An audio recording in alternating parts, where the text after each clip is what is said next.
এবার হচ্ছে রাজশাহী বিশ্ববিদ্যালয়। আচ্ছা, তো রাজশাহী বিশ্ববিদ্যালয়ে আজকে মূলত যে পোস্ট করছে রাজশাহী ইউনিভার্সিটি যে অফিসিয়াল পেজে, সেটা সারমর্ম হচ্ছে এরকম যে এখানে পরীক্ষা দিতে পারবে হচ্ছে সেকেন্ড টাইমে যারা, তারাও পরীক্ষা দিতে পারবে। তো এবারও গতবারের মতো রিঅ্যাডমিশন থাকবে। তো যারা রিঅ্যাডমিশনের স্টুডেন্ট আছে তারা হচ্ছে রাবিতে পরীক্ষা দিতে পারবে। এবার হচ্ছে আবেদনের তারিখ। আবেদনের তারিখ হচ্ছে 9 এপ্রিল থেকে শুরু করে আবেদনের তারিখ হচ্ছে 15 মার্চ থেকে 27 মার্চ। এটা হচ্ছে প্রাথমিক আবেদন। যারা এই বিষয়টা বোঝে না তাদেরকে একটু বুঝাই দেই, কারণ পরবর্তীতে আবার মন খারাপ হবে, অনেকে বলতে পারে যে ভাই আমি তো আবেদন করার যোগ্যতা আছে, তাহলে পরীক্ষা দিতে পারবো না কেন। গতদিন একটা স্টুডেন্টের মন ভাঙিয়ে দিয়েছি এভাবে না বুঝে। সেটা হচ্ছে যে স্টুডেন্ট আমাকে প্রশ্ন করছে যে ভাই আমি এক জায়গায় দেখলাম এক ভাই আমাকে বললো যে রাবিতে পরীক্ষা দিতে গেলে 7 পয়েন্ট থাকা লাগে মানবিক থেকে, তো আমার তো 7 পয়েন্ট আছে, তার মানে পরীক্ষা দিতে পারবো। আমি বললাম না তুমি পারবে না, তোমার 8 থাকলেও তুমি পারবে না। বলে কি বলেন ভাই, 8 কেন থাকলে পারবে না কেন? এখানে বিষয়টা হচ্ছে রাবিতে যে ইউনিট গুলো আছে, 3টা ইউনিট এ বি সি, এই 3টা ইউনিটে সিলেকশন পদ্ধতিতে তারা স্টুডেন্ট নেয়। সিলেকশন পদ্ধতিতে এটা এই বছরও থাকবে। সিলেকশন পদ্ধতিটা কি? এখানে প্রত্যেকটা ইউনিটে 72,000 করে স্টুডেন্ট পরীক্ষা দিতে পারবে। এখন 72,000 মানে চিন্তা করো না যে ভাই 72,000 তো আমরাই আছি না, এর মধ্যে রিয়ার্ডও আছে। এ প্লাস পাইছে কত? 1,76,000 স্টুডেন্ট। কত? 1,76,000 স্টুডেন্ট এ বছর এ প্লাস পাইছে। গত বছর কত পাইছিল? 1,86,000। এখন এই গতবারের তো এ প্লাস গুলো অনেকেই চান্স পাইছে, যারা সায়েন্সের বিশেষ করে ভালো ইউনিভার্সিটিতে চান্স পাইছে। তো দেখা যাচ্ছে বা আর্টস কমার্স এই প্লাস গুলো অনেকেই চান্স পাইছে, তাদের ধরলাম না, কিন্তু রিয়াড তো পরীক্ষা দিবেই, তাই না? তো রিয়াড ধরলে দেখা যাচ্ছে 72,000। কিন্তু এক্ষেত্রে একটা খুশির খবর আছে, যারা বি ইউনিটে পরীক্ষা দেবে মানে কমার্সের, যারা কমার্সের টেনশন নিও না ভাই তোমরা। কমার্সের গুলো হচ্ছে কি ন্যূনতম যে যোগ্যতা আছে পরীক্ষার, মানে যে পয়েন্ট লাগে এসএসসি এইচএসসি মিলায়, ওইটা থাকলেই তোমার যথেষ্ট। কারণ কমার্সের ইউনিটে 72,000 স্টুডেন্টই পড়ে না। তো কমার্সের জন্য টেনশন নাই। টেনশন হচ্ছে সব থেকে বেশি সায়েন্সের, কারণ সায়েন্সের স্টুডেন্টদের যাদের দুইটাই এ প্লাস আছে তারাও কিন্তু চান্স পাবে না। কারণ হচ্ছে যে ভাই তোমাদের এ প্লাস কোনো কাজে দিবে না রাবিতে, রাবি তোমাদের এ প্লাস গনেও না। কারণ হচ্ছে এখানে পরীক্ষা দিবে মাত্র 72,000। এই 72,000 স্টুডেন্ট হচ্ছে এই যে মানে সিলেকশনটা করে কিভাবে? প্রথমে আবেদন মানে প্রাথমিক সিলেকশনের জন্য ডেট দিছে, ওই যে তোমার হচ্ছে 15 মার্চ থেকে 27 মার্চ একটা ডেট দিছে না, ওই ডেটের মধ্যে তুমি আবেদন করলে, আবেদন করার পরে সব থেকে ভালো স্টুডেন্ট যারা, মানে সব থেকে বেশি যোগ্যতা সম্পন্ন যারা, যেমন তোমার স্কোর ধরো সায়েন্সে, তোমার স্কোর ধরে নিলাম তোমার স্কোর হচ্ছে 1,000, এখন আরেকজনের স্কোর হচ্ছে 1,001, এই 1,001 পর্যন্ত নিয়ে 72,000 সিট পূরণ হয়ে গেছে, তাহলে এই 1,000 টাকা আর গুনবে না। হ্যাঁ, দেখা যাচ্ছে আবেদন করার সময় আরো 10 জন 20 জন আবেদন করলো না, 10টা সিট খালি হলো, ওই 10টা সিটে আবার বলবে যে আমি 1,000 যারা পাইছে তাদেরকেও নিব। মানবিকের ক্ষেত্রে দেয়, মানবিকের ক্ষেত্রে গত বছর 8.5 নিছিল সম্ভবত, মানে 8.5 এর কাছাকাছি। তো 8.5 মানে দুইটা মিলে এসএসসি এইচএসসি মিলে তুমি আবেদন করতে পারবে। 7 পয়েন্ট হলে 55 টাকা লাগবে মাত্র, 55 টাকা তোমার লস, পানির জলে ভাসে যাবে। তবে হচ্ছে 8.5 এ হলে গত বছর পাইছে, এবছর কততে নিবে আমি জানি না, তবে আইডিয়া রাখতে পারো এরকম। যারা 8 প্লাস আছে, এই দুটা মিলে 8 পয়েন্ট প্লাস, তারা আবেদন করতে পারো, মোটামুটি 50-50 একটা আশা রাখতে পারো। যাদের 9 পয়েন্ট আছে বা দেখা যাচ্ছে 9 পয়েন্ট, ধরে 9 পয়েন্ট যাদের আছে মানবিক বিভাগের, তোমাদের শিওর হবে, এর নিয়ে চিন্তা করো না হুদাই খামাখা। তবে যারা 8 থেকে 9 এর মধ্যে আছে তাদের 50-50, ওইটা আমি গ্যারান্টি ওয়ারেন্টি দিতে পারছি না, আমি অত জ্ঞানী লোক না, এটা আমি বলতে পারতেছি না। বুঝা গেছে? এখানে কিন্তু সিলেকশন পদ্ধতি আছে। তো এখানে আবার তোমরা মনে করো যে ওই যে প্রাথমিক আবেদনের যে যোগ্যতা, এটা দেখে আবার নাচানাচি করো না যে আমি তো পরীক্ষা দিতে পারবো, পরে কিন্তু মন ভাঙে যাবে। কারণ তুমি 2 মাস থেকে 3 মাস থেকে রাবির পরীক্ষার প্রিপারেশন নিচ্ছ, পরে পরীক্ষার আগের দিন তুমি জানতে পারছো যে তুমি সিলেক্টেডই হওনি, তখন মন কেমন হবে? দেখা যাচ্ছে তুমি প্রেম করা শুরু করছো, করে 2 মাস প্রেম করে তুমি বাচ্চা কাচ্চারও নাম রাখে ফেলছো, গার্লফ্রেন্ডের সাথে ফোন কলে কথা বলে যে আমাদের বাচ্চা হলে নাম রাখবো অমুক তমুক। কিন্তু দেখা যাচ্ছে যে তোমার গার্লফ্রেন্ড বলে ঠিক আছে আগামীকালকে বিয়ে, কিন্তু দেখা যাচ্ছে বিয়ে তোমার সাথে না, বিয়ে অন্য আরেকজনের সাথে, মন ভাঙে যাবে তখন, মানে বিয়ের আগের রাতে। তো বিষয়টা যাবে ওরকম যে তুমি এখন এখানে প্রাথমিক আবেদনের যে লিস্ট, এখানে দেখে দেখতেছো যে তোমার যোগ্যতা আছে, তখন তুমি নাচানাচি শুরু করতেছো, ইয়ে আমি তো পরীক্ষা দিতে পারবো। পরীক্ষার আগের রাতে দেখা যাচ্ছে যে তুমি সিলেক্টেড না, কারণ মানে সিলেকশন পদ্ধতি তোমাকে বাদ দিয়ে দিছে, তখন কষ্ট কিন্তু খুব পাবে। অতএব আমার যেটা মনে হয় যে অসৎ পরামর্শ দিয়ে হিরো হওয়া থেকে সৎ পরামর্শ দিয়ে জিরো হওয়া ভালো। অতএব আমি ভাই যেটা সত্য কথা সেটা বলতেছি। এখন তোমার যদি আমাকে গালি দিতে ইচ্ছা হয় গালি দাও, আর যদি চুমা খাইতে ইচ্ছা হয় দেওয়ার দরকার নেই। দেখো এখানে হচ্ছে রাজশাহী বিশ্ববিদ্যালয়ে প্রাথমিক আবেদন করতে পারবে 15 মার্চ থেকে 17 মার্চ। কবে? 15 মার্চ থেকে 17 মার্চ, এটার ক্ষেত্রে তোমার 27 মার্চ, সরি 15 মার্চ থেকে, মানে বঙ্গবন্ধু জন্ম তারিখ খালি মাথার মধ্যে আসতেছে 17 মার্চ, যাই হোক 15 মার্চ থেকে 27 মার্চ তোমরা আবেদন করতে পারবে হচ্ছে রাজশাহী বিশ্ববিদ্যালয়ে। এখন এই আবেদনের ক্ষেত্রে তোমার যোগ্যতা থাকা লাগবে কত, যারা মানবিক বিভাগে তাদের হচ্ছে 3 পয়েন্ট করে 7 থাকা লাগবে, যারা তোমার হচ্ছে বাণিজ্য বিভাগের ক্ষেত্রে 3.5 করে মোট 7.50। তো যেটা বলতেছিলাম আমি তখন, যে কোনো বাণিজ্য বিভাগের স্টুডেন্টের তোমার যদি দেখা যাচ্ছে যে এসএসসি আর এইচএসসি তে ন্যূনতম 3.50 আছে আর টোটাল 7.50 আছে, তো তুমি নিশ্চিন্ত ঘুমাতে তুমি পরীক্ষা দিতে পারবে। মানবিকের দেখো তোমার 7 পয়েন্ট আছে, এসএসসি এইচএসসি তে ন্যূনতম 3, তোমার 7 পয়েন্ট আছে, তোমার নাচানাচি করার দরকার নাই, কারণ 7 পয়েন্ট থাকলে তোমার রাবিতে হবে না, কারণ এখানে সিলেকশন পদ্ধতি আছে। তো এখানে এই যারা 9+ তারা শিওর থাকো, যারা 8 আর 9 এর মধ্যে আছে তারা 50-50, আল্লাহ ভরসা।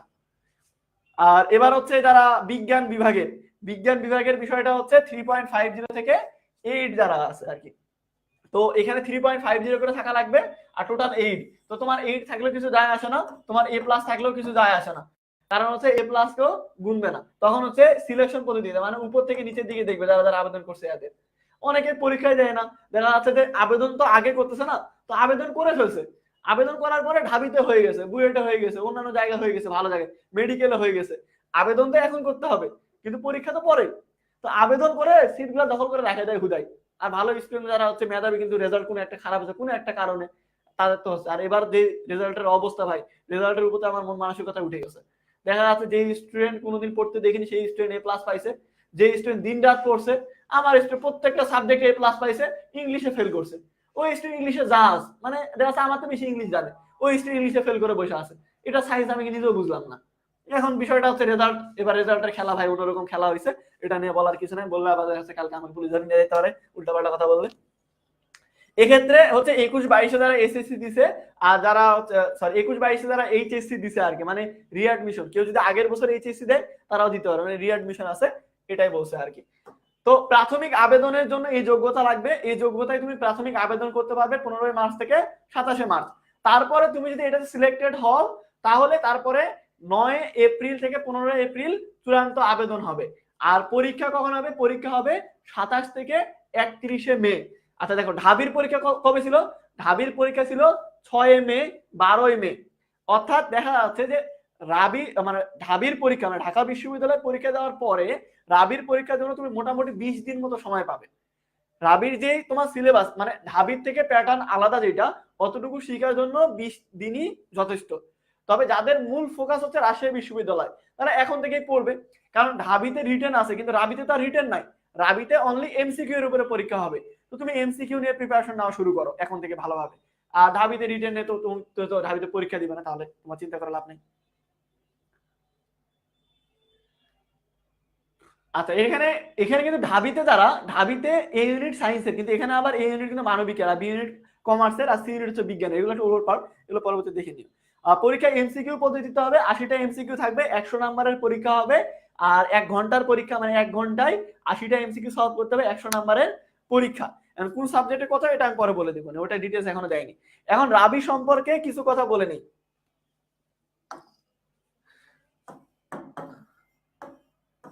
রাবিতে 1 নাম্বার পয়েন্ট, এখানে রিঅ্যাডমিশন আছে, কি আছে, রিঅ্যাডমিশন আছে। এখন আবার কেউ এরকম চিন্তা করো না, এরে বাপরে রিঅ্যাডমিশন আছে তার মানে তো ওরা 1 বছর বেশি পাইছে সময় আমার থেকে। এগুলো আন্দোলন হয় কিন্তু অনলাইনে, আমি অনলাইনে পড়াই, তো অনলাইনে এগুলো আন্দোলন হয়, এগুলো ফেসবুক গ্রুপও আছে আলাদা, মানে আলাদা আলাদা ফেসবুক গ্রুপ আছে যে অমুক ব্যাচের ক্ষতিপূরণ চাই, তমুক ব্যাচের ক্ষতিপূরণ চাই, মানে ইচ্ছা করে থাপড়ায় 32,000 খারাই দিবে, মানে মুখ দিয়ে গাল অটোমেটিক বের হয়ে যায় এদের জন্য। আচ্ছা তুমি চিন্তা করো তোমার একটা পরীক্ষা আগামীকাল, মানে মন থেকে এটা চিন্তা করো জিনিসটা, তুমি তোমার তোমার জায়গা থেকে চিন্তা করো মন থেকে, যে তোমার আগামীকালকে একটা পরীক্ষা ছিল, তুমি ফুল প্রিপেয়ার্ড, আগামীকালকে পরীক্ষা দিবে, কোপাই দিবে একেবারে আগামীকালকে পরীক্ষা। আজকে রাতে তুমি নোটিশ পাইছো যে আগামীকালকের বদলে আগামী মাসে এই একই ডেটে পরীক্ষা হবে। যারা আমার মতো ব্যাক বেঞ্চে তারা মনে করতে কাম হয়ে গেছে, 1 মাস পিছাইছে, 1 মাস উড়াধুরা পড়ে সাবজেক্ট শেষ করে ফেলবো। কিন্তু বাস্তব কথা হচ্ছে যখন একবার ডেট চেঞ্জ হয় তখন ওই পরীক্ষাটা আরো খারাপ হয়। তুমি কালকে যে যতটুকু পড়ে পরীক্ষা দিতে তার থেকে বেশি খারাপ হইতো, এটা এটা বাস্তব কথা, তুমি চিন্তা করে দেখো তোমার লাইফে কখনো যদি এই ধরনের ঘটনা ঘটে তো চিন্তা করে দেখো, এটা বাস্তব কথা ভাই। তো যারা এরকম চিন্তা করে, একটা রিঅ্যাডমিশনের স্টুডেন্ট সম্পর্কে তুমি যদি জানো, রিঅ্যাডমিশনের স্টুডেন্ট যারা তাদের যদি জীবনী সম্পর্কে তুমি জানো, তাহলে একটা নোবেল পুরস্কার দিতে ইচ্ছা করো তোমার। একটা রিঅ্যাডমিশনের স্টুডেন্ট বাংলাদেশে এমনিতে ফেল করা স্টুডেন্ট দেখতে পারে না। ধরো আমি যদি রিঅ্যাডমিশনের স্টুডেন্ট হই, আমি এবছর একটা কোচিং থেকে একটা বিভাগীয় সহ থেকে প্রিপারেশন নিছি, আমার বাপ আমার পিছনে 2 লাখ টাকা খরচ করছে, করার পরে আমার কোথাও চান্স হয়নি। এখন যে আমি বাসায় আবার আমার বাপকে বলি যে আরো 2 লাখ টাকা দাও, সামনের বছর পর্যন্ত আমি পড়বো, বা আরো 4 লাখ টাকা লাগবে সারা বছর পড়তে, আমার বাপ মা দিবে, আমার বাপ মাকে কোটিপতি। ওরকম যারা কোটিপতি তারা কিন্তু রিঅ্যাডমিশন দেয় না, তারা অলরেডি প্রাইভেট ইউনিভার্সিটি ভালো ভালো ভর্তি হয়ে যায়। যারা মধ্যবিত্ত বা গরিব, পাবলিক ইউনিভার্সিটি ছাড়া আর কোনো পথ নাই, কারণ ন্যাশনালে পড়ার মতো মন মানসিকতা নাই, কারণ ওইভাবে তার ড্রিম ছিল পাবলিক ইউনিভার্সিটিতে পড়বে, তো প্রাইভেটে পড়ার টাকাও নাই, আবার ন্যাশনালে পড়ার মতো মন মানসিকতাও নাই, ডিপ্রেশনে থাকে, তো কি করবে, পাবলিকের জন্য রিঅ্যাডমিশন নিবে। তো এখানে ফ্যামিলি সাপোর্ট সেভাবে পায় না, টাকা পয়সা ফিনান্সিয়াল সাপোর্ট যেটা সব থেকে জরুরি সেটা ওইভাবে পায় না। ডিপ্রেশন একেবারেই জিরো, মানে ডিপ্রেশন একেবারে তলানিতে থাকে। মানে এই ধরনের স্টুডেন্টকে যদি কেউ 2-4টা কথা বলে তো কান্না শুরু করে দেয়, এরকম একটা অবস্থা, মানে চোখে সবসময় পানি আসে থাকে, হয়তো তোমরা দেখতে পাও না, কিন্তু যারা রিঅ্যাডমিশনের স্টুডেন্ট তুমি আশেপাশে খোঁজ খবর নিবে, চরম লেভেলের ডিপ্রেশনে থাকে, কারণ এত পরিমাণে কথা শোনে। কারণ ওর চান্স হয়নি, কিন্তু ওর ব্যাচের মধ্যে তো কোনো না কোনো ফ্রেন্ডের চান্স হয়েছে, কেউ মেডিকেলে গেছে, কেউ ঢাবিতে গেছে, কেউ রাবিতে গেছে, কারণ কারো তো চান্স হয়েছে। তো ওদের সাথে একই মেসেঞ্জার গ্রুপে ফেসবুকে একই ফ্রেন্ড লিস্টে থাকতে হয়। তারা যখন স্টোরি দেয় যে first day chilling with my friends, মানে রেস্টুরেন্টে গিয়ে, তখন কি ধরনের একটা মানে জেলাসি ফিল হয়, একটা কষ্ট হয়, কারণ পরিশ্রম দুইজনই করছে, যে রিঅ্যাডমিশনে সেও করছে, যে ফার্স্ট টাইমে সেও করছে। কিন্তু দেখো মানে কপাল ধরতে পারো বা পরিশ্রম যাই ধরো না কেন, দেখা যাচ্ছে ওইটা থেকে কিন্তু এর প্রচুর ডিপ্রেশন হয়, বোঝা গেছে? তো বিষয়টা হচ্ছে এরকম যে এগুলো কখনো মাথার মধ্যে নিয়ে আসবে না যে যারা রিঅ্যাডমিশন দিচ্ছে এরা তোমার ওই লেভেলের কম্পিটিটর, বা এরা তোমার থেকে 1 বছর বেশি টাইম পাইছে তাই ওরা ভালো জানে, এই ধরনের মেন্টালিটি কখনো নিয়ে আসবে না। বারবার একটাই কথা বলতেছি, সিম্পল থিওরি, তোমার সিট দরকার একটা সিট পাওয়ার জন্য তুমি তোমার দিক থেকে বেস্টটা ট্রাই করবে, বাস, তাহলে যথেষ্ট। কে কয়টা সিট পাইলো, রিঅ্যাডমিশন আছে কি নাই, ফার্স্ট টাইমার আছে কি নাই, কতটা সিট বাড়লো কতটা সিট কমলো, এত দরকার নেই। একটা সিট আছে রাবিতে, ধরো অনেকেই আবার এই চিন্তা করে যে রাবিতে ভাই আমার ইউনিটে কয়টা সিট, 500 সিট, 600 সিট, 1000 সিট, এত কম সিট, এত বেশি সিট, তোমার সিট দরকার একটা সিট আছে রাবিতে, একটা সিট যেন তোমার হয়, তুমি এভাবে পড়ালেখা করো, কয়টা সিট আছে, কোথায় কে গেল, কে পরীক্ষা গেল, তোমার দেখার বিষয় না। তো প্রথম কথা হচ্ছে ভাই রিঅ্যাডমিশন, এখানে রিঅ্যাডমিশন আছে। দ্বিতীয় কথা হচ্ছে এখানে পরীক্ষা শুধুমাত্র এমসিকিউ হবে, কি হবে, শুধুমাত্র এমসিকিউ পদ্ধতিতে হবে। এটা প্লাস পয়েন্ট একটা আছে, আরো একটা প্লাস পয়েন্ট আছে। প্লাস পয়েন্ট কি, এখানে রেজাল্টের উপরে কোনো নাম্বার নাই, কি রেজাল্টের উপরে নাম্বার নাই। আমার বাংলা লেখা চাইনা লেখার মতো, মানে আমি চিহ্ন দিয়ে লিখি, কোনো অক্ষর দিয়ে না। রেজাল্টের উপরে কোনো নাম্বার নাই, এখানে কোনো নাম্বার নাই। তোমার রেজাল্ট যদি ন্যূনতম যোগ্যতা থাকে, তুমি যদি পরীক্ষা দিতে পারো তাহলে হবে, এখানে রেজাল্ট থেকে কোনো নাম্বার কাটা যাবে না। যেমন মেডিকেলে 200 নাম্বার থাকে, ঢাবিতে 20, বা অন্য জায়গায় গুচ্ছতে 20 নাম্বার থাকে, এখানে কোনো নাম্বার নাই রাবিতে, শুধুমাত্র এমসিকিউ। যারা হাতে লেখা খারাপ, রিটেন খারাপ, তাদের টেনশন নেওয়ার দরকার নাই, শুধুমাত্র এমসিকিউ। তো যেহেতু যাদের রেজাল্ট খারাপ তাদের জন্য দেখবো অধিকাংশ, যেমন আমার এই টেস্টে এ প্লাস ছিল না, কিন্তু আমি রাবিতে পড়ি আলহামদুলিল্লাহ, কারণ হচ্ছে যে এখানে রেজাল্টের উপর কোনো নাম্বার নাই। ঢাবিতে গিয়ে দেখা যাচ্ছে অটোমেটিক রেজাল্টের কারণে 10-20 নাম্বার কমে যায়, কিন্তু এখানে কমার কোনো সুযোগ নাই। তো রিঅ্যাডমিশন, এমসিকিউ, এই হচ্ছে মূলত বিষয়।